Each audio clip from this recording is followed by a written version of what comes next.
நான் இந்த மேடைக்கு வந்திருப்பது மும்மொழி கொள்கைக்கு ஆதரவு தெரிவித்து நான் பேச வந்திருக்கிறேன். ஏன்னா சிரிச்சாங்களா நக்கல் சிரிப்பு, அதுதான் அண்ணா ஆளுகிறார். அண்ணா தான் ஆளுகிறாருங்கிறதுக்கான பெரிய உதாரணம். தமிழர்கள் நிறைய இடத்துக்கு போயிருக்காங்க தமிழை படிச்சுட்டு அப்படின்னா அங்கே இங்கே ஃபோட்டோஷாப்லாம் சொன்னார். ஃபோட்டோஷாப்னு சொன்னோடனே நான் ஒரு ரூட் எடுப்பார்னு நினச்சேன். அது எனக்காக அந்த இடத்த விட்டார்னு நினைக்கிறேன். அந்த ஃபோட்டோஷாப்பு தான் அந்த ஃபோட்டோஷாப்பு தான் அந்த ஒரு ஃபோட்டோஷாப்பு தான்.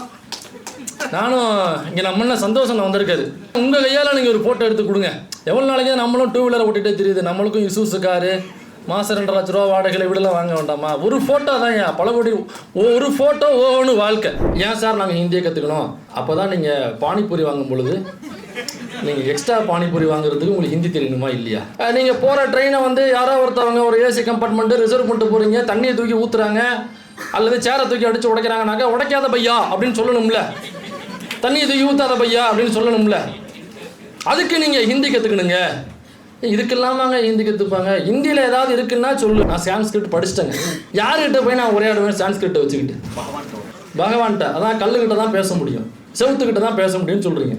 மில்டன் சொல்கிறாப்புல, நான் சொல்லலை. எங்கள் சான்ஸ்கிரிட்டை படிக்க சொல்கிறேன். நான் படிச்சிட்டவனே கருவர்களை விட்டுருவேன். நீ ஏற்கனவே படித்தவனே வெயிட் பண்ணிட்டு இருக்கானே, அவனே உள்ள வர்றது இல்லையே. தயிர் சாதம் மோதனா உயிர் சேதம்னு பஞ்சலாக பேசுகிறாங்க. அப்போ நம்ம வேல்முருகன் நம்ம தான் பேசணும். தயிர் சோதிங்கிற உனக்கு அவ்வளோ இருக்குன்னா நல்லி எலும்பு கிடைக்கிற எனக்கு எப்படி இருக்கும்? சட்டமன்றத்தில் ஐயா காமராஜர் அவர்கள் எழுந்து குரல் எழுப்புறாரு. யோ லூசாயா நீ என்ன பேசிட்டு இருக்க? நீ விட குலக்கல்வி திட்டத்தை கொண்டு வந்துட்டு இருக்க. மக்கள் எல்லாம் குதிச்சு போயிருக்காங்க. அவர் பெரியார் வரும் ரொம்ப கடுப்புல இருக்காரு. எல்லாம் கத்திய கையில் எடுக்க சொல்லிட்டாப்புல, மண்ணெண்ணை எந்தி இப்படி கையில் இருக்கான்னு சொல்லிட்டு இருக்க. நீ என்ன பேசிட்டு இருக்க? நீ லூசா நின்று கேட்கிறாப்புல. யாரு? காமராஜர் இருந்து கேட்கிறாப்புல. ஒழுங்கு மரியாதையா இந்த குலக்கல்வி திட்டத்தை நீ வாபஸ் வாங்குற. என்னுடைய உரிமையை பாதுகாத்துக் கொள்ள, என்னுடைய கல்வியை பாதுகாத்துக் கொள்ள நான் போராட்டம் செய்தால் அதற்கு பெயர் அசுரர் என்றால் ஆம், தமிழ்நாட்டில் உள்ள ஒவ்வொருவரும் அசுரர்கள் தான்.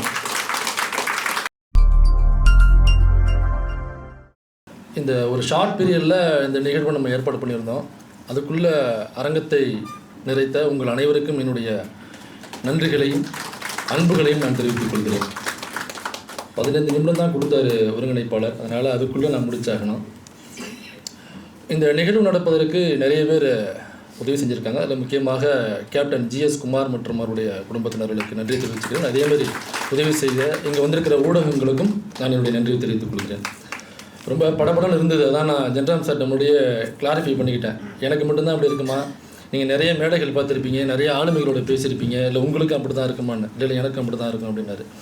அண்ணாவை பற்றி பேசணும், அதுவும் ஆளி சாரை வச்சுக்கிட்டு ஜென்ராம் சாரை வச்சுக்கிட்டு அண்ணாவை பற்றி பேசணும் அப்படின்னு கொஞ்சம் படப்படன்னு ஆயிடுச்சு.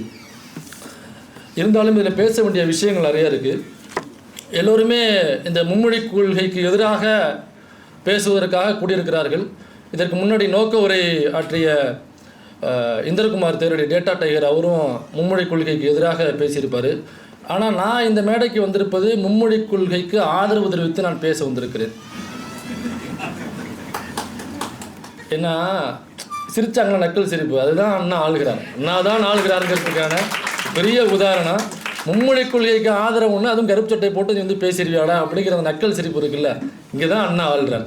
இல்லை உண்மையிலே நான் மும்மொழி கொள்கைக்கு ஆதரவாக தான் நான் பேச வந்திருக்கேன். அது ஏன் பேசணும் அப்படிங்கிறத நான் பின்னாடி சொல்கிறேன். அதில் உள்ள சில சிக்கல்களை மட்டும் நான் இங்கே பேசலான்னு இருக்கேன். மற்றபடி நான் அந்த மும்மொழி கொள்கைக்கு ஆதரவு ஏன் ஆதரவுங்கிறத நான் பின்னாடி சொல்கிறேன். அதுக்கு முன்னாடி இந்திரகுமார் பேசும்பொழுது நிர்மலா சீதாராமன் அவர்கள் ஹிந்தி தெரியும், இருந்தாலும் அங்கே பார்லிமெண்ட்டில் பல பேருக்கு முன்னாடி எனக்கு ஹிந்தி தெரியாது, நான் ஹிந்தி படிக்கல அப்படின்னு சொன்னதை மூத்த பத்திரிகையாளர் விஜயசங்கர் அவருடைய சகோதரி அவங்களும் கூட படித்தவங்க, அது அவங்களுக்கு தெரியும், ஹிந்தி படிச்சிருக்காங்க அப்படின்னு சொன்னாங்க. இங்கு தான் அண்ணா ஆள்கிறார். மீண்டும் அண்ணா தான் ஆள்கிறார். சட்டமன்றத்தை மட்டுமல்ல, பார்லிமெண்ட்டை கூட அண்ணா தான் ஆள்கிறார். ஹிந்தி தெரியும்னு சொல்கிறதுக்கு நீங்கள் எவ்வளோ கூச்சப்படுறீங்க, எவ்வளோ வெக்கப்படுறீங்க? அது ஒரு அசிங்கமான செயல் அப்படின்னு நீங்கள் நினைக்கிறீங்களா? நாங்கள் ஹிந்தியை தப்பாக நினைக்கல. ஹிந்தி பேசும் மக்களை, ஹிந்தி என்கிற மொழியை நாங்கள் ஒருபோதும் இழிவாகவோ அல்லது ஐயோ அப்படிங்கிற ஒரு அருவருப்பான துணையிலோ நாங்கள் பார்க்கல. அது ஒரு மொழி, அதை தாய்மொழியாக கொண்ட மக்கள் இருக்கிறார்கள். அதில் ஒரு சிக்கல் இருக்குது, அப்புறம் நம்ம பேசுவோம். ஆனால் ஹிந்தி பேசுகிற மக்களையோ ஹிந்தி என்கிற மொழியோ நாம் அருவருப்பாக நினைக்கல. யாருக்காவது ஹிந்தி தெரியுனாக்கா ஆமாம் ஹிந்தி தெரியும்னு சொல்கிறது நமக்கு என்ன கூச்சம்? இது நம்முடைய சமஸ்கிருத அறிஞர் வந்திருக்காரு, பிரகாஷ் வந்திருக்காரு. அவருக்கு சமஸ்கிருதம் நல்லா தெரியும். எனக்கு ஏதாவது டவுட்னாக்கா அவர்கிட்ட தான் கேட்பேன், ஐயா இது சமஸ்கிருதமாக ஹிந்தியானாக்கா அவர் ரெண்டுமே தெரியும்னு சொல்லுவாப்புல. எங்கேயுமே கூச்சப்பட்டது கிடையாது அவர். எனக்கு இது தெரியும்னு சொல்கிறது என்ன கூச்சம் இருக்கணும்? அப்போ ஹிந்தி தெரியும்னு பார்லிமெண்ட்டில் அவ்வளோ பேருக்கு மத்தியில் ஹிந்தி தெரியும்னு சொன்னாக்கா அது அசிங்கம்னு நினச்சிட்டு நீங்கள் தலைகுனிவாக உணர்ந்து எனக்கு ஹிந்தி தெரியாதுன்னு சொன்னீங்க பார்த்தீங்களா, அங்கே தான் அண்ணா ஆளுகிறார். அவர் பேசும்போது தமிழர்கள் நிறைய இடத்துக்கு போயிருக்காங்க தமிழை படிச்சுட்டு அப்படின்னா அங்கே இங்கே ஃபோட்டோஷாப்லாம் சொன்னார். ஃபோட்டோஷாப்னு சொன்னோடனே நான் ஒரு ரூட் எடுப்பார்னு நினச்சேன். அது எனக்காக அந்த இடத்த விட்டார்னு நினைக்கிறேன்.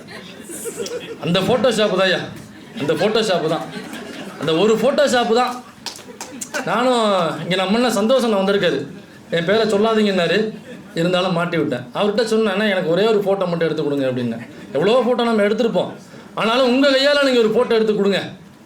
எவ்வளோ நாளைக்கு நம்மளும் டூ வீலரை ஓட்டிகிட்டே தெரியுது, நம்மளுக்கும் இசூசு காரு மாதம் 2 லட்ச ரூபா வாடகைகளை விடலாம் வாங்க வேண்டாமா? ஒரு ஃபோட்டோ தான் பல கோடி, ஒரு ஃபோட்டோ ஒவ்வொன்று வாழ்க்கை. ஒரே ஒரு ஃபோட்டோ எடுத்து கொடுங்க. நானும் இன்னமும் கெஞ்சிக்கிட்டு இருக்கேன். அண்ணா அதற்கான இசைவை இன்னும் தெரிவிக்கவில்லை. இப்போ இந்த மும்மொழி கொள்கை, சரி மும்மொழி கொள்கைன்னா என்ன, அதை நாங்கள் ஏன் ஏற்றுக்கணும்? நாங்கள் தான் ஏற்கனவே எங்கள்கிட்ட இருமொழி கொள்கை இருக்குது. அதில் எங்களுடைய ரிப்போர்ட்டு டேட்டா நாங்கள் ஏற்கனவே அதை சப்மிட் பண்ணிட்டோம். நாங்கள் என்ரோல்மெண்ட் ரேஷியோவில் வந்து எங்களுடைய புள்ளிகளை பாருங்கள், நாங்கள் 49 கிராஸ் பண்ணி 50 அடிச்சுட்டு போகிறதுக்காக நாங்கள் காத்து கொண்டு இருக்கிறோம். அதனால் எதுக்கு நாங்கள் மும்மொழி கொள்கையை கற்றுக்கணும்னாக்கா, நீங்கள் ஹிந்தி கற்றுக்கணும், ஹிந்தி ரொம்ப முக்கியம். சரிங்க, நாங்கள் இருமொழி கொள்கையை வச்சே நாங்கள் இத்தனை வருடமாக நாங்கள் ட்ராவல் பண்ணி வந்திருக்கோம். எங்களுடைய உயிர் மூச்சாக நாங்கள் அதை வச்சுருக்கோம், எங்களுடைய கொள்கையாகவும் நாங்கள் வச்சுருக்கோம். அதனால் எங்கள்கிட்ட ஒரு டேட்டா இருக்குது. இவ்வளோ பேர் நாங்கள் படிச்சிருக்கோம், இவ்வளோ பேர் நாங்கள் டிப்ளமோ இது முடிச்சுட்டு டிகிரி முடிச்சுட்டு நாங்கள் பெரிய பெரிய இடங்களில் போயிருக்கோம். இது எல்லாமே எங்கள் இருமொழி கொள்கையை வச்சு தான் நடத்தியிருக்கோம். அப்போ நீங்கள் என்ன சொல்லணும்? இல்லைங்க, நீங்கள் ரொம்ப கம்மி, மும்மொழி கொள்கையை நீங்கள் ஃபாலோ பண்ணிங்கன்னா 49 இல்லை, நீங்கள் 89 ஆகலாம் அப்படிங்கிற ஒரு டேட்டாவை மும்மொழி கொள்கையை ஃபாலோ பண்ணுற ஒரு மாநிலத்தில் இந்த பாருங்கள் டேட்டா இருக்குது அப்படின்னு கொண்டாந்து காமிச்சிங்கன்னா அக்செப்ட் பண்ணிக்கிறது நாங்கள் தயாராக தானே இருக்கோம். நம்மளுக்கும் அந்த மொழிக்கும் அல்லது மும்மொழி கொள்கைக்கும் நமக்கு என்ன வாக்கியா தகராறா, இல்லை நம்ம என்ன அங்காளி பங்காளி சண்டைகளா? இல்லை இல்லை. அப்போ இதனால் ஒரு பிரயோஜனமும் இல்லை அப்படிங்கிறதுனால நம்ம எதிர்க்கிறோம். அப்படி ஏதாவது டேட்டாவை கொடுத்து ஃபாலோ பண்ண சொன்னால் நம்ம தாராளமாக ஃபாலோ பண்ணலாம். ஆனால் நீங்கள் என்ன சொல்கிறீங்க, மும்மொழி கொள்கையை ஃபாலோ பண்ணணும், ஹிந்தியை கற்றுக்கணும். ஏன் சார் நாங்கள் ஹிந்தியை கற்றுக்கணும்? அப்போ தான் நீங்கள் பானிபூரி வாங்கும் பொழுது நீங்கள் எக்ஸ்ட்ரா பானிபூரி வாங்குறதுக்கு உங்களுக்கு ஹிந்தி தெரியணுமா இல்லையா? சரி, வேறு சார் இன்னொரு அறிவாளி, ஒரு புத்திசாலி இருக்கிற ஒரு அறிவு ஜீவி, அவர் என்ன சொல்கிறாருன்னா, அதாவது நம்ம வீட்டு வாசலில் உள்ள கேட்டை திறந்து விடுவதற்கு ஒரு வாட்ச்மேனை நம்ம சம்பளம் கொடுத்து வச்சுருப்போம் இல்லைங்களா, அவர்கிட்ட நீங்கள் சம்பளம் கொடுக்குற நீங்கள் அவர்கிட்ட ஹிந்தியில் பேசணுங்க. அவருக்கு ஹிந்தி தான் தெரியும். அப்போ அந்த கேட்டை திறந்து விடுறவர்கிட்ட நீங்கள் ஹிந்தியில் பேசணும்ல. இந்த மாதிரி இல்லைனாக்கா நீங்கள் போகிற ட்ரெயினை வந்து யாரோ ஒருத்தவங்க ஒரு ஏசி கம்பார்ட்மெண்ட்டு ரிசர்வ் பண்ணிட்டு போகிறீங்க, தண்ணியை தூக்கி ஊற்றுறாங்க அல்லது சேரை தூக்கி அடித்து உடைக்கிறாங்கனாக்கா உடைக்காத பையா அப்படின்னு சொல்லணும்ல, தண்ணியை தூக்கி ஊற்றாத பையா அப்படின்னு சொல்லணும்ல. அதுக்கு நீங்கள் ஹிந்தி கற்றுக்கணுங்க. இதுக்கெல்லாம் தாங்க ஹிந்தி கற்றுப்பாங்க. ஹிந்தியில் ஏதாவது இருக்குன்னா சொல்லு, நாங்கள் ஒன்றும் அதுக்கு எதிரிகளாக ஏன் எங்களைப்பா, ஹிந்திக்கு நாங்கள் யாரும் எதிரியே இல்லை. ஏற்கனவே இந்திரகுமார் நிறைய டேட்டாவோட பேசிட்டார். சரி, அப்போ ஏன்னாக்கா இது ஒரு பைண்டிங் லாங்குவேஜுங்க, ஒரு லிங்க்டு லாங்குவேஜ் வேண்டாமா நம்மளுக்குள்ள? லிங்க்டு லாங்குவேஜ்னாக்கா நம்ம கம்யூனிகேட் பண்ணுறதுக்கு ஒரு காமனான ஒரு லாங்குவேஜ் வேண்டாமா? ரொம்ப சிம்பிளாக தான் கேட்குறேன். இந்தியாவில் உள்ள எல்லா மாநிலங்கள்லேயுமே அந்தந்த மாநில புத்தகங்களில் அவங்க தாய்மொழியை படிக்கிறாங்க, எக்ஸ்ட்ரா இங்கிலீஷ், ரெண்டும் மஸ்ட்டாக நம்ம படிக்கிறோம். அப்போ எல்லாருமே மஸ்ட்டாக இங்கிலீஷ் அப்படிங்கிறது எல்லா மாநிலங்கள்லையுமே இருக்குல்ல. 2வது மொழியாக ஹிந்தி அப்படிங்கிறது எல்லா மாநிலங்கள்லையுமே பள்ளிகளில் கற்றுக் கொடுக்கப்படுது. அப்போ தான் ஏற்கனவே தான் இங்கிலீஷ்னு ஒன்று கம்யூனிகேஷன் லாங்குவேஜ் எல்லாருமே தான் படித்து வச்சுருக்குமே, திரும்ப எதற்கு ஹிந்தின்னு ஒன்று? இப்போ இந்த லாங்குவேஜ் இல்லை அது நீங்கள் இங்கிலீஷ் கற்றுக்கலாம், ஆனாலும் நீங்கள் மாநிலங்களுக்கு வெளியில் போகும்பொழுது நீங்கள் ஹிந்தியை கற்றுக்கணுங்க. ஒரு புக்கு இருக்குது, அதை பைண்ட் பண்ணுறோன்னு வச்சுங்க, அந்த புக்கு வந்து சேஃப்டியாக இருக்கணும் அப்படிங்கிறதுக்காக பைண்ட் பண்ணுறோம் அப்படின்னா ஒரு பக்கம் பைண்ட் பண்ணால் தான் அதை நம்ம திறந்து படிக்க முடியும்.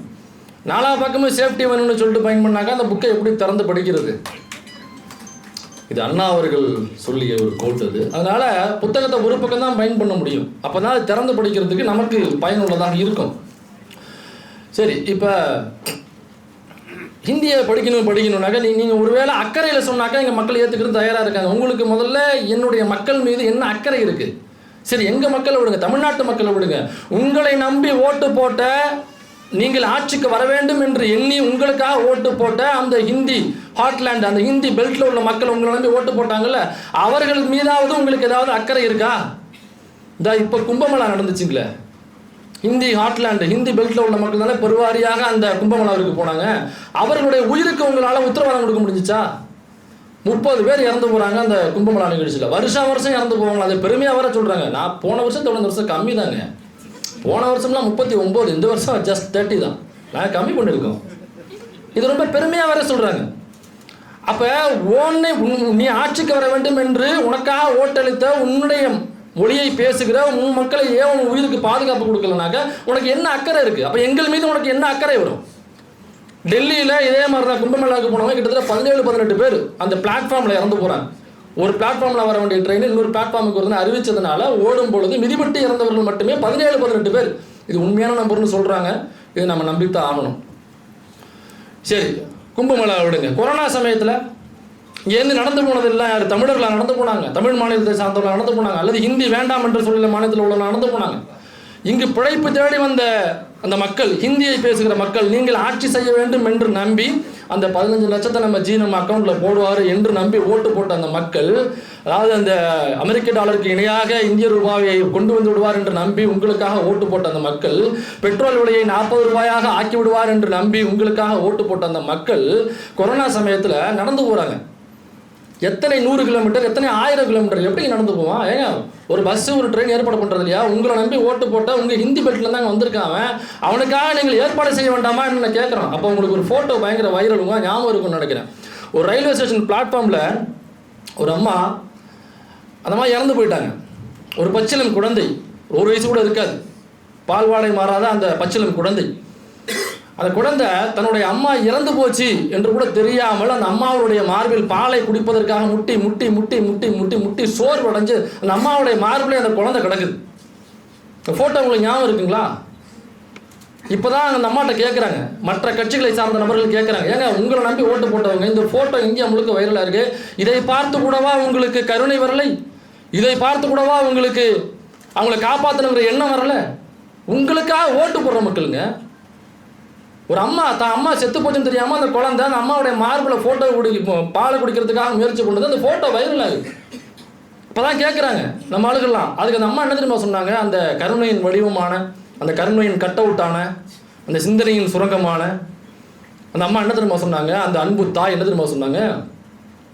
அவ்வளவு இறக்கம் இருந்துச்சு, அவ்வளவு கருணை இருந்துச்சு, அவ்வளவு உங்களுக்கு ரொம்ப அக்கறை இருக்குன்னா அந்த அம்மாவுடைய பொட்டு பிடிக்க தூக்கி நீங்கள் பின்னாடி போங்களேன். அந்த அம்மா சொல்கிறாங்க, எவ்வளவு அன்பு தாயாக இருப்பாங்க, யோசிச்சு பாருங்க. அப்போ உங்களுக்கு உங்களை நம்பி ஓட்டு போட்ட உங்கள் மக்களின் மீதே உங்களுக்கு அக்கறை இல்லைனாக்கா எங்கள் மக்கள் மீது உங்களுக்கு என்ன அக்கறை இருக்கும்? ஹிந்தியை படிங்க இல்லை 3வது லாங்குவேஜ் தாங்க. 3வது லாங்குவேஜ் நீங்கள் என்ன வேணாலும் எடுத்துக்கலாம், என்ன லாங்குவேஜ் வேணாலும் நீங்கள் எடுத்துக்கலாம். அதனால் ஹிந்தியை நாங்கள் வந்து இம்போசிஷன் பண்ணுறது இல்லைங்க, நாங்கள் அதை திணிக்கிறது இல்லை. இந்த கேந்திர வித்யாலயான்னு ஒரு ஸ்கூல் இருக்குது, இங்கே கேவி ஸ்கூல் இருக்குது. இந்த கேவி ஸ்கூலில் 6ஆம் வகுப்பிலிருந்து 8ஆம் வகுப்பு வரை படிக்கின்ற மாணவர்கள் கம்பல்சரி சான்ஸ்கிரிட் படிக்கணும். எது? கம்பல்சரி சான்ஸ்கிரிட் படிக்கணும். இந்த கேவி அண்டர் ஒன்றிய அரசுக்கு கீழே வரக்கூடிய இந்த பள்ளிகளில் 6லிருந்து 8ஆம் வகுப்பு படிக்கக்கூடிய மாணவர்கள், இது சூசன் லாங்குவேஜ் கிடையாது. இது உங்களுக்கு விருப்பம்னா படிக்கலாம், சான்ஸ்கிரிட் இல்லைனாக்கா நீங்கள் வேறு லாங்குவேஜ் மாற்றிக்கலாம் கிடையாது. இது டேட்டாவோடு இருக்குது. நீங்கள் ட்விட்டரில் நல்லா வைரலாக இருக்குது, டேட்டா அவங்க கொடுத்த டேட்டாவிலே இருக்குது. 6th to 8 வந்து கம்பல்சரி நீங்கள் சான்ஸ்கிரிட் படிக்கணும். இது பேர் திணிப்பு இல்லையா? சரி, சான்ஸ்கிரிட் நான் படிக்கிறேன்னு வைங்க. இப்போ நான் சான்ஸ்கிரிட் படிச்சுட்டு நான் யார்கிட்ட போய் பேச போகிறேன்? நான் சான்ஸ்கிரிட் படிச்சிட்டேங்க, யார்கிட்ட போய் நான் உரையாடுவேன் சான்ஸ்கிரிட்டை வச்சுக்கிட்டு? சொல்லுங்கள். பகவான்கிட்ட, அதான் கல்லுக்கிட்ட தான் பேச முடியும், செவுத்துக்கிட்ட தான் பேச முடியும்னு சொல்கிறீங்க. மில்டன் சொல்கிறாப்புல, நான் சொல்லலை. அப்போ சான்ஸ்கிரிட்டை படிச்சுட்டு நான் யாருக்கிட்டே போய் பேச போகிறேன்? சரி, ஒருவேளை நீ சொல்கிறது மாதிரி தமிழ்நாட்டில் உள்ள எல்லா மக்களும் சான்ஸ்கிரிட் படிச்சிட்டாங்கன்னே வைங்க. இதுக்கு முன்னாடி படித்தவங்க இருக்காங்க. அறநிலையத்துறை சார்பாக இங்கே அரசு சார்பாக கொடுக்கப்பட்ட பள்ளிகளில் சான்ஸ்கிரிட் படித்த, வேதம், இதிகாசம், புராணம் எல்லாம் படித்த நம்முடைய ஆட்கள், பிசி, எம்பிசி, எஸ்சி, எஸ்டிலேருந்து படித்த நம்முடைய மாணவர்கள் காத்துக்கிட்டு இருக்காங்க. 200 பேருக்கு மேலே சான்ஸ்கிரிட் தெரியும் உங்களுக்கு. இப்போ சான்ஸ்கிரிட் தெரிஞ்சவனே நீ கருவறைக்குள்ள விட்டுருவியா? நீ என்ன சான்ஸ்கிரிட் படிக்க சொல்கிற? நான் படிச்சவனே கருவறைக்குள்ள விட்டுருவியா? நீ ஏற்கனவே படித்தவனே வெயிட் பண்ணிட்டு இருக்கானே, அவனே உள்ள வருது இல்லையே. வயலூர் முருகன் கோயிலில் அந்த குடமுழுக்கு விழாவில் பார்ப்பனர் அல்லாத அரசாங்கத்தால் நியமிக்கப்பட்ட 2 அர்ச்சகர்களை மேலே கொண்டு போகிறதுக்கு அவ்வளோ போராட்டம் பண்ண வேண்டியிருக்கு. இதே இந்த அரசு இருந்ததுனால அவங்களுடைய பார்வையை கொண்டு போகிறோம், நடவடிக்கை எடுக்கிறாங்க, அவங்கள உள்ளே கொண்டு போகணும்னு சொல்லி அந்த அரசாங்கமே மேலே கொண்டு போகுது. அது அவங்களும் அவ்வளோ மகிழ்ச்சி அடைகிறாங்க. அந்த கடவுளுக்கு அவங்க செஞ்ச அர்ச்சனை பற்றி, அவங்க அந்த குடும்பங்களை பங்கெடுத்துட்டு பற்றி அவ்வளோ மகிழ்ச்சி அடைகிறாங்க. அப்போ சான்ஸ்கிரிட் படிச்சு நான் என்ன பண்ண போகிறேன்? எத்தனை மக்கள் இங்கே சான்ஸ்கிரிட் தெரியும்? இந்தியா முழுக்க யோசிச்சு பாருங்க, எவ்வளோ பேர் இருக்காங்க, எவ்வளோ பேர் இருப்பாங்க? ஒன்றும் இல்லை, கை கால விரலாம் விட்டோம்னாக்கா 3.25 விரல் மிஞ்சும் நமக்கு. அவ்வளோ பேருக்கு தான் சான்ஸ்கிரிட் தெரியும். ஒட்டுமொத்த இந்தியாவுடைய பாப்புலேஷனில் வெறும் 25,000 பேருக்கு தான் சான்ஸ்கிரிட் தெரியும். இது டேட்டா. இப்போ 25,000 பேருக்கு தான் சான்ஸ்கிரிட் தெரியும்னாக்கா ஒட்டுமொத்த மக்கள் தொகையில் பர்சன்டேஜ் எவ்வளோ? 0. எவ்வளோ வரும்? ஒன்று கூட கிடையாது, 0.002. அப்போ 1% கூட இல்லாத, 1% மக்கள் கூட பேசாத அந்த மொழியை ஏன் என்கிட்ட திணிக்கிறேன் நீ? இந்த அரசாங்கம் இந்த பள்ளி கல்வித்துறை மூலம், இந்த பள்ளியின் மூலமாக என்கிட்ட எதுக்கு நான் திணிக்கணும்? இதோட இந்த சான்ஸ்கிரிட்டுக்கு என்னன்னாக்கா, நம்ம அண்ணன் ஆராசா அவர்கள் சமீபத்தில் பேசும்போது சொன்னார், பார்லிமெண்ட்டில் பேசுறதுக்கு இந்த இன்டர்பிரட்டர்னு வச்சுருப்பாங்களாம். எல்லா மொழியை சார்ந்தவர்களையும் ஒருத்தர் வச்சுருப்பாங்க. ஹிந்திக்கு ஒருத்தர், தெலுங்குக்கு ஒருத்தர், மலையாளத்துக்கு ஒருத்தர், இப்படி எல்லா மொழியை சார்ந்தவர்களும் ஒருத்தர் அரசாங்க உத்தியோகமாக நியமிப்பார்கள். ஏன்னா வேறு மொழியில் பேசும்பொழுது அவங்க இன்டர்பிரட்டர் அப்படியே டிரான்ஸ்லேட் பண்ண மாட்டாங்க, அதனுடைய சாராம்சம் என்ன அப்படின்னு சொல்லுவாங்க, அது இன்டர்பிரட்டர்னு சொல்கிறாங்க. இது அரசாங்க உத்தியோகம். இதில் சான்ஸ்கிரிட்னு போட்டையும் ஒருத்தனை உட்கார வச்சுருக்காங்க. பார்லிமெண்ட்டில் என்னைக்காவது யாராவது சான்ஸ்கிரிட் பேசி நீங்கள் பார்த்துருக்கீங்களா? ஜென்ரலான் சார் இருக்காங்க, நிறைய அதெல்லாம் கவனிச்சிருப்பாங்க. சார் நீங்கள் பார்த்துருக்கீங்களா? ஆலிசந்தலாம் சார் நீங்கள் பார்த்துருக்கீங்களா? சான்ஸ்கிரிட் பார்லிமெண்ட்டில் பேசி யாராவது பார்த்துருக்கீங்களா? அது ஒரு செத்து போன மொழிங்க, அது செத்து போன மொழி. அது அதுக்கு எதுக்கு சான்ஸ்கிரிட்டுக்கு ஒரு இன்டர்பிரட்டர்னு போட்டு அதுக்கு ஒரு ஆள் சம்பளம்னாக்க சான்ஸ்கிரிட்டு சம்மந்தப்பட்ட ஒருத்தர் அங்கே உட்கார வைப்பாங்கன்னா யாரை உட்கார வைப்பாங்க நீங்களே சொல்லுங்கள். அவ்வளோதான். அப்போ இதன் மூலமாக கேவி ஸ்கூலில் மஸ்ட்டு நீங்கள் சான்ஸ்கிரிட் கற்றுக்கணும் அப்படின்னாக்கா சான்ஸ்கிரிட் ஆசிரியர்களாக யாரை நியமிப்பாங்க? நான் பிசி, எம்பிசி, எஸ்சிஎஸ்லேருந்து நியமிப்பாங்க. பார்ப்பனர் அல்லாதவர்களை நியமிப்பாங்க. அப்போ பார்ப்பனர்கள் தான் நியமிப்பாங்க. மறைமுகமாக இந்த வேலை வாய்ப்புகளை இந்த 3% மட்டுமே இருக்கக்கூடிய அந்த மக்களுக்கு உழைக்காமல் ஈஸியாக கொண்டு போய் இந்த இடத்துல உட்கார வைக்கிறதுக்கான ஒரு வேலையை தான் ஹிந்தி அப்படிங்கிற பேரில் நம்மள்கிட்ட மறைமுகமாக கொண்டு வராங்க. இது எப்படிங்க மறைமுகம்னு சொல்கிறீங்க? அந்த பாயிண்டில் இப்போ நான் வர்றேன். சரி, உங்களுக்கு அவ்வளோ ஹிந்தி மேலே பற்றுங்களா அப்படின்னா இந்த திட்டம் பேர் வச்சுருக்காங்கல்ல, அதாவது இப்போ இந்த உன்னை ஏற்றுக்கிட்டாதான் நாங்கள் அதை கொடுப்போம் அப்படின்னு ஒரு திட்டம் வச்சுருக்காங்க பார்த்தீங்களா? இல்லை சங்கத சிக்ஷா அபியான் நினைக்கிறது, சங்கத சிக்ஷா அபியான். அது ஹிந்தியான்னு பார்த்தோம்னாக்கா நம்ம சான்ஸ்கிரிட் அறிஞர்கிட்ட தான் கேட்டேன். ஐயா அது முழுக்க சமஸ்கிருதங்கிறார். சிக்ஷானா கல்வி சமஸ்கிருதத்தில், சங்கத்தாவா ஏதோ முன்னாடி வருது பார்த்தீங்களா, அது வந்து எல்லாருக்கும் உண்டு, இருபாலருக்கும் உண்டு, அல்லது எல்லாருக்கும் உண்டு அப்படிங்கிற பொருளில் வரும். சமஸ்கிருத வார்த்தை அது. இவங்க கொண்டு வர்ற திட்டங்கள் முழுமையும் சரி, இவங்க இங்கே ஒரு ராக்கெட் அனுப்புகிறாங்க அப்படின்னாக்கா அதற்கான திட்டங்களுக்கான பேர் வைப்பாங்க பார்த்தீங்களா ஒன்றிய அரசு, அது முழுக்க பார்த்தீங்கன்னாக்கா சமஸ்கிருத பேரில் தான் இருக்கும். சரி, உங்களுக்கு ஹிந்தியின் மீது பற்று இருக்குனாக்கா அந்த திட்டத்துக்கு ஹிந்தியில் நீங்கள் பேர் வைக்க வேண்டியது தானே?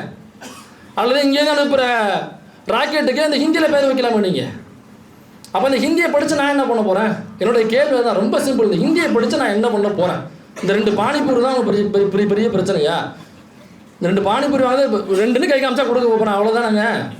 இது என்ன பெரிய, எனக்கு தேவைனாங்க நான் கற்றுக்க போகிறேன், அவருக்கு தேவைன்னா இங்கே கற்றுக்க போகிறாரு. அவ்வளோ பேர் பானிபூரி விற்க இங்கே வந்தவங்க தமிழில் பேசுகிறாங்க, நல்லா தமிழில் பேசுகிறாங்க. எங்கள் வீட்டுக்குலாம் கூட கடை போட்டிருக்காங்க, நல்லா தமிழில் பேசுகிறாங்க.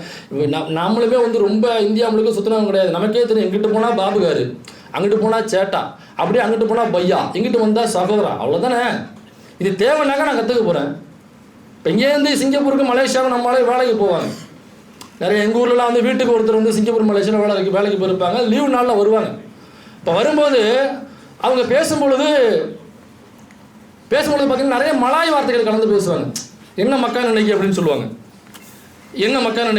மக்கான்னா சோறு.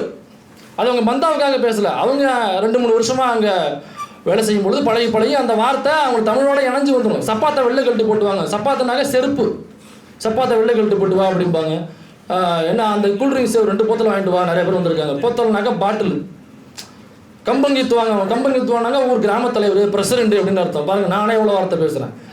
அவங்க சும்மா என்கிட்ட பேசும்பொழுது பயன்படுத்துகிற வார்த்தை. இப்போ நான் சிங்கப்பூர் மலேசியாவில் போய் செட்டில் ஆகிட்டு வந்திருக்கேன். நான் இப்போ அவங்க கூட பேசும்பொழுது என்னால் அவ்வளோ வார்த்தை கற்றுக்க முடியுதுனாக்கா எனக்கு தேவை என்றால் நான் கற்றுக்க போகிறேன். எனக்கு தேவையில்லாத பொழுது எதுக்கு என் தலையில் வச்சு திணிக்கிறேன் அப்படிங்கிறது தான் என்னுடைய கேள்வி. இதில் முன்னாடி இதே மாதிரி 1953 நம்ம ராஜகோபாலாச்சாரி அவர் கொண்டு வரும்பொழுது என்ன நடந்ததுன்னு 2 பேரில் சொல்லிட்டு போயிட்டார். இருந்தாலும் அங்கே உள்ளே என்ன நடந்தது அப்படிங்கிறத சிறு குறிப்பு வரைஞ்சி முடிச்சிடுறாங்க. ஸோ அதை ராஜகோபாலாச்சாரி அவர்கள் வந்து இந்த குலக்கல்வி அப்படிங்கிறத கொண்டு வராப்புல. இதே மாதிரி புதிய கல்விக் கொள்கை அப்படிங்கிற பேரில் தான் அதை கொண்டு வர முயற்சி பண்ணுறாப்புல. அதுக்கு பேர் குலக்கல்வி திட்டம்னு நம்மால் பேர் வச்சாங்கனாக்கா 3 மணி நேரம் படித்தா போதும், அதுக்கு மேலே அவங்க அப்பா என்ன வேலை செய்கிறாங்களோ அந்த வேலையை வந்து நீங்கள் ஸ்கூலில் கற்றுக்கணும் அப்படிங்கிறது. அப்போ செருப்பு தைக்கிறவங்களுடைய பிள்ளை படிக்கிறாங்கன்னாங்க அவங்க 3 ஹவர் முடிச்சதுக்கப்புறம் அவங்க செருப்பு தைக்கிற வேலையை அங்கே கற்றுக்கணும்.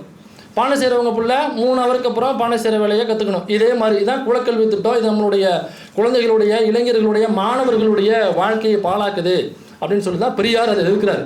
இதுக்கப்புறம் சட்டசபைக்குள்ள ஒரு தீர்மானம் கொண்டு வர்றாங்க. அப்போ எதிர்கட்சி கம்யூனிஸ்ட், ஆளுங்கட்சி காங்கிரஸ். அப்போ எலெக்ஷன்லேயே நிற்காத, யாருக்கிட்டையுமே ஓட்டு கேட்காத ராஜகோபாலாச்சாரி தான் சிஎம் ஆகிறார். ஆளுநர் மூலியமாக ஆகலாம் அப்போதைக்கு. அதனால் அப்போ உள்ள RN ரவி அவர்கள் இவரை ராஜகோபாலாச்சாரி தான் சரியான பீஸு அப்படின்னு சொல்லி ராஜகோபாலாச்சாரியை சிஎம் ஆக்குறாரு. அப்போ எதிர்கட்சி கம்யூனிஸ்ட் ஐயா ராமமூர்த்தி அவர்கள் தலைமையிலான எதிர்கட்சி.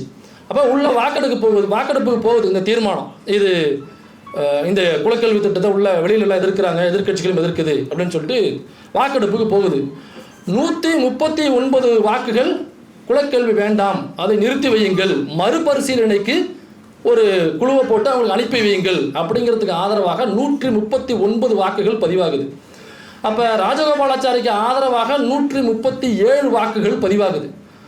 2 ஓட்டு வித்தியாசத்தில் குலக்கல்வி திட்டத்தை நிறுத்தி வையுங்கள் அப்படிங்கிற மசோதா உள்ள நமக்கு சாதகமாக வருது. இந்த 2 ஓட்டுன்னு சொன்னோடனே உள்ளலாம் அப்போ 2 ஓட்டில் தப்பிச்சிட்டோம். அன்னைக்கு அதிமுக இல்லை, இருந்திருந்தாக்கா எப்படி இங்கே பல திட்டங்கள், பல சட்டங்கள் உள்ளே வர்றதுக்கு, இந்த விவசாய சட்டத்திலேருந்து இஸ்லாமியர்களுக்கு எதிரான சட்டங்கள்லேருந்து உள்ளே வர்றதுக்கு இந்த 2 ஓட்டு காரணமாக இருந்துச்சு பார்த்தீங்களா. அன்றைக்கி அதிமுக இருந்ததுன்னா அந்த 2 ஓட்டை அங்கே ஊற்றிட்டு போயிருப்பாங்க. அன்றைக்கி இல்லைங்கிறதுனால 139 137 இந்த ரேஷியோவில் நம்ம பக்கம் அது நிற்கிது. இது என்னோடனே ராஜகோபாலாச்சாரி கடுப்பாகிறாரு. என்னடா அது இவ்வளோ வேலை பார்த்தோம், இவ்வளோ லாபி பார்த்தோம், இவங்களுக்கு வீட்டில் கொண்டு பிரசாதம் கொடுத்து கரெக்ட் பண்ணி ஒன்றும் முடியலையே, 2 ஓட்டு அங்கிட்டு போயிட்டு அப்படிங்கிற ரொம்ப கோவத்தில் கடுப்பில் இருக்காப்புல. இதனால் என்ன பண்ணுறாப்புனாக்கா வெளியில் வந்து ப்ரெஸ்ஸை சந்திக்கும் பொழுது ராஜகோபாலாச்சாரி ரொம்ப பகிரங்கமாக ஒரு மிரட்டல் விடுறாப்புல. அந்த மிரட்டல் என்னென்னா, எனக்கு இதுக்கு எதிராக வெளியில் தமிழ்நாடு முழுக்க பிரச்சாரம் பண்ணுறது, திண்ணையாக வீடு வீடாக இண்டிவிஜுவலாக ஒருத்தையும் பிடிச்சி அங்கே பிரச்சாரம் பண்ணுறது திராவிடர் கழகம், பெரியார் தலைமையிலான திராவிடர் கழகம் தான் முழு மூச்சாக இறங்கி பிரச்சாரம் பண்ணுறாங்க. ராஜகோபாலாச்சாரி வெளியில் ப்ரெஸ்ஸுக்கு பைக் கொடுக்குறாரு, வெளியில் வந்து ப்ரெஸ் மீட் பண்ணுறாரு. அதில் அவர் சொன்னது என்ன தெரியுங்களா, இந்த குலக்கல்வி சம்பந்தமான பிரச்சனையில் திராவிடர் கழகத்தை சார்ந்தவர்கள் திராவிடர் கழகத்தை சார்ந்தவர்களை காங்கிரஸார்கள் அடித்தார்களோ அல்லது கலவரம் செய்தாலோ காங்கிரஸார் மீது காவல்துறை எந்த நடவடிக்கையும் எடுக்காது என்கிற வெட்ட வெளியில் ப்ரெஸ் மீட்டில் ஒரு பகிரங்க ஒரு வன்முறை கலவரத்திற்கு அடிகோள்கிற ஒரு ஸ்பீச்சை அன்றைய ராஜகோபாலாச்சாரி பொது வழியில் கொடுக்குறாரு. இப்போ நம்மால் சும்மார பெரியார் சொல்லவே தேவையில்லை அவருக்கு. இப்படி சொன்னோடனே 1953 சேலம் ஆத்தூரில் ஒரு மாநாடு போடுறாரு பெரியார். இந்த மாநாட்டில் என்ன சொல்கிறாருனாக்கா, இந்த மாதிரி ராஜகோபாலாச்சாரி திராவிட கழகத்தை சார்ந்தெல்லாம் அடிங்க, காங்கிரஸ்க்கு அதுமாரி காவல்துறை எந்த வழக்கும் போடாது அப்படின்னு சட்டத்தை பாதுகாக்கிற, சட்டத்தை இயற்றுகிற, அதை நடைமுறைப்படுத்துகிற இடத்துல உள்ள ராஜகோபாலாச்சாரி இந்த மாதிரி ஒரு சட்ட வன்முறை அவிழ்த்து விட்டுருக்கிறாங்க அப்படின்னு சொன்ன உடனே அந்த மாநாட்டு முடிவில் பெரியார் சொல்கிறாரு, திராவிடர் கழகத்தை சார்ந்தவர்கள் எல்லோரும் தற்காப்புக்காக இனி கத்தியை வைத்துக் கொள்ளுங்கள் இடுப்பில். எவனாவது காங்கிரஸ்கான கிட்ட வந்தாக்கா தற்காப்புக்காக மட்டும் பயன்படுத்துங்கள் என்று 1953 சேலம் ஆத்தூரில் பெரியார் கட்டளை எழுதுகிறார். இது ஏன் இந்த கட்டளை எழுதுறாருனாக்கா, இதுக்கு இடையில ஒரு சம்பவம் நடந்துச்சு. சும்மா ராஜகோபாலாச்சாரி பேசினா மட்டும் அப்படியே பயந்து போய் திராவிட கழகத்தை சார்ந்தவங்க அப்படியே இதை போட்டாங்கனாக்கா இல்லை, இடையில ஒரு சம்பவம் நடந்துச்சு. இதை கட்டவிழ்த்து விட்டவனே காங்கிரஸ்காரர்கள் என்ன பண்ணுறாங்கனாக்கா, திருச்சியில் உள்ள பெரியார் வீட்டுக்கு தீ வைக்க போகிறாங்க. மண்ணெண்ணையும் தீப்பெட்டியும் எடுத்துகிட்டு பெரியார் வீட்டுக்கு தீ வைக்க போகிறாங்க. தீ வைக்கிறதுக்கு ஆள் இறங்கிட்டாங்க, உள்ளே போகிறாங்க. அப்போ அங்கே உள்ள தோழர்கள் சும்மா விடுவாங்களா? அப்போ நம்ம வேல்முருகன் நம்பர் தான் பேசணும். தயிர் சோதிங்கிற உனக்கு அவ்வளோ இருக்குன்னா நல்லி எலும்பு கிடைக்கிற எனக்கு எப்படி இருக்கும்? பிடிச்சி நைய புடஞ்சி எனக்கா. இப்போ நீ வாங்கினா ஒரு இடத்துல அந்த மண்ணெண்ணெய் மூடி கொடுத்துருவாங்க. எப்படி திறப்ப ராஜா? மல்லு கட்டி திறக்கணும்டா. அது திறக்கிற அளவுக்காவது உன் உடம்புல தெம்பு இருக்கா? அது திறக்கிறதுல ஸ்டக் ஆகி போச்சு மூடி. நம்மளே கண்டுபிடிச்சிட்டாங்க. வச்சு வெளுன்னு வெளுத்து நையை பிடிச்சி பக்கத்தில் உள்ள காவல்துறையில் கொண்டு போய் ஹேண்ட் ஓவர் பண்ணுறாங்க. இந்த பாருங்க, இந்த பரதேசி பேருங்க, இந்த பாருங்க தயிர் சோறு தின்ட்டு பாருங்க, எப்படி கண்டுபிடிச்சிங்க? அந்த பாருங்க அந்த ஊருக்கா ஓரம் ஒட்டிருக்கு பாருங்க. இந்த பழுவெல்லாம் வந்திருக்காங்க ஒரு 10 பேர். கேட்டாக்கா பஞ்சு நாளைக்கு பேசுகிறாங்க. தின்னா தயிர் சோறு, மோதினா தயிர் சாதம் மோதனா உயிர் சேதம்னு பஞ்சலாக பேசுகிறாங்க, பிடிச்சி உள்ள வைங்கன்னு சொல்லிட்டு அடிச்சு கொண்டு போய் சேர்த்துட்டு வந்தாங்க. இதுக்கப்புறம் தான் பெரியார் சொல்றாரு, எல்லோரும் இடுப்பில் உறைவால் வைத்துக் கொள்ளுங்கள் அப்படின்னு ஒரு போடுறாரு. இது சொன்னவனையே நம்மால் ராஜகோபாலாச்சாரி என்ன பண்றாரு, மறுநாள் ஒரு பிரஸ் மீட்டு, ஆம் போர் போர் வரல ஒருத்தருங்க, அதே மாதிரி வெளில வந்து இவர் போர் போர் போர் ஆரம்பமாச்சு, என்ன போறியா, இது ஒரு தேவர் அசுரர் போர் ஸ்டார்ட் ஆயிருச்சு அப்படிங்கிறாரு. அப்போ நம்மளெல்லாம் என்ன சொல்கிறாரு ராஜகோபாலாச்சாரி, அசுரர் என்று ராஜகோபாலாச்சாரி ப்ரெஸ் மீட்டில் இந்த நாட்டு மக்களுடைய பாதுகாப்பு உங்கள் கையில் இருக்குது, நீங்கள் தான் முதலமைச்சர், அவர் என்ன சொல்கிறாருன்னா அந்த நாட்டு மக்களை, பார்ப்பனர் அல்லாதார் மக்களை அசுரர் என்று முதல்ல சொல்கிறார். அதாவது பார்ப்பனர்கள்லாம் தேவரான், தேவர்னா நீங்கள் கம்யூனிட்டிக்குள்ளே போக வேண்டாம். அப்போ என்ன நாங்கள் வன்னியர் கவுண்டர் நாடார் இவங்கெல்லாம் முத்திரையில் நாங்கள்லாம் இதுவா அப்படின்னு சொல்லி கேட்கக்கூடாது. இது தேவர்னாக்கா தேவர் அசுரர்னு சொல்கிறாரு. அப்போ பார்ப்பனர்களை தேவர்கள் என்றும் பார்ப்பனர் அல்லாதவர்களை அசுரர் என்றும் சொல்கிறார். என்னுடைய உரிமையை பாதுகாத்துக்கொள்ள, என்னுடைய கல்வியை பாதுகாத்துக்கொள்ள நான் போராட்டம் செய்தால் அதற்கு பெயர் அசுரர் என்றால், ஆம், தமிழ்நாட்டில் உள்ள ஒவ்வொருவரும் அசுரர்கள் தான். ஆமாம், அசுரர்கள் தான். நீங்கள் அசுரர் படம் பார்த்துருப்பீங்களா, அசுரன் ஒரு படம் வெற்றிமாறன் நடக்கும் பொழுது அதில் எங்க டைலாக் என்ன வச்சாரு, டே சிதம்பரம் காசு இருந்தால் எடுத்துக்கிடுவாங்க, நிலம் இருந்தால் பிடிங்கிடுவாங்க, கல்வி மட்டும்தாண்டா யாரும் பிடுங்க முடியாது அப்படின்னு கல்வியை முன்னிறுத்தி அந்த திரைப்படத்திற்கு அசுரன் என்று பெயர் வைத்தார். கல்வியை பிடுங்கும் பொழுது நாம் கொடுக்கிற குரலுக்கு எதிராக இதே டயலாக் தான் ராஜகோபாலாச்சாரி சொன்னார், இந்த கல்விக்காக குரல் கொடுப்பவர்கள் எல்லோரும் அசுரர்கள் அப்படின்னு பேர் வச்சார். மறுநாளே நம்மால் விடுதலையில் அதுக்கு ரிப்ளை போடுறாரு பெரியார், ஆமாம் போர் துவங்கிருச்சு, ஆனால் தேவர் அசுரர் போர் இல்லை, இது ஆரிய திராவிட போர் என்கிற போர் முழக்கத்தை பெரியார் அவர்கள் விடுதலையில் பிரசுரிக்கிறார். ஆம், இது திராவிட ஆரிய திராவிட போர் அப்படின்னு பிரசுரிக்கிறார். இப்போ இதை பார்த்தோடனே நம்ம கல்கி கிருஷ்ணமூர்த்தி இருக்கார் பார்த்தீங்களா, இது இந்த பொன்னியின் செல்வன்லாம் எழுதி அந்த படமாக வந்து அதெல்லாம் வரலாறுங்க, அதெல்லாம் ராஜராஜ சோழனை பற்றின பயங்கரமான வரலாறுங்க. அந்த படத்துக்கு ஏன் நேஷனல் அவார்ட்லாம் கொடுத்தாங்கன்னு உங்களுக்கு தெரியாது இல்லை, ஏன்னா கல்கி கிருஷ்ணமூர்த்தி யாருன்னு நமக்கு தெரியாது இல்லைங்களா. கல்கி கிருஷ்ணமூர்த்தி யாருன்னு சொல்கிறேன்.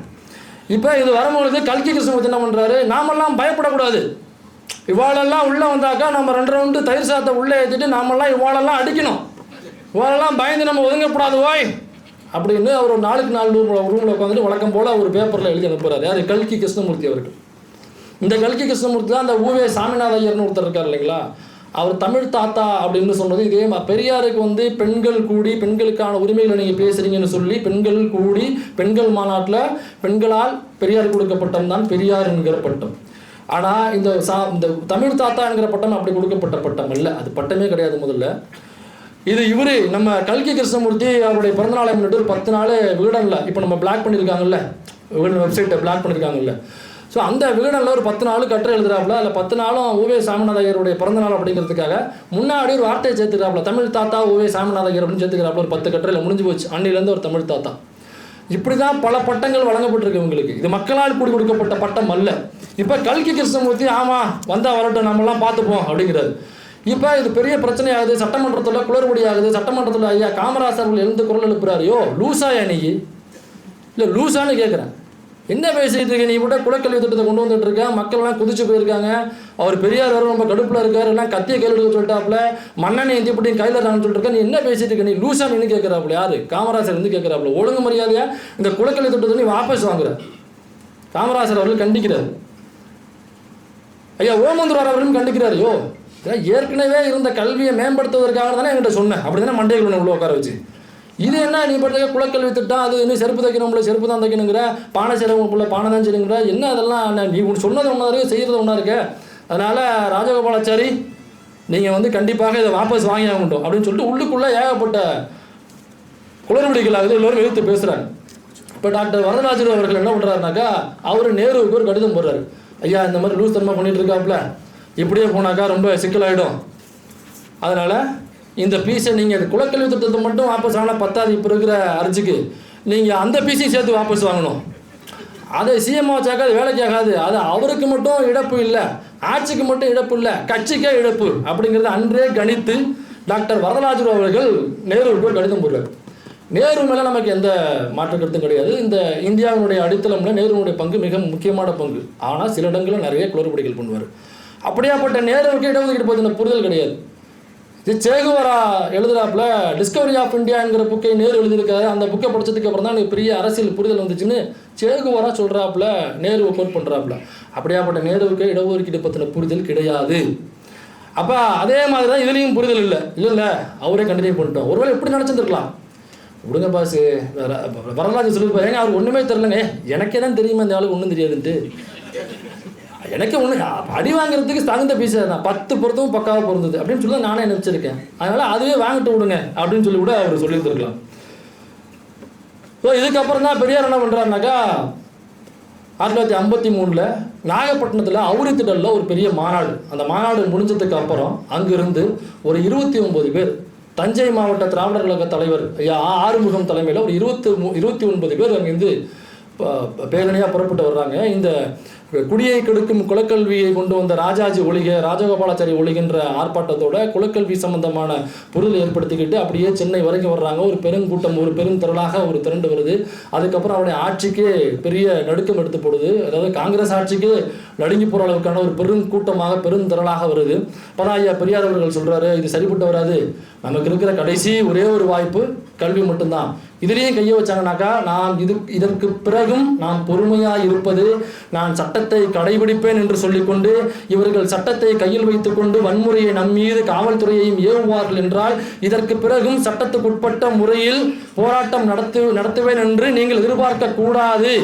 அதனால் தோழர்களே, நான் சொல்லுகிறேன், உங்களது கையில் பெட்ரோலையும் தீப்பெட்டியையும் வைத்துக் கொள்ளுங்கள். நான் சொல்லுகிற பொழுது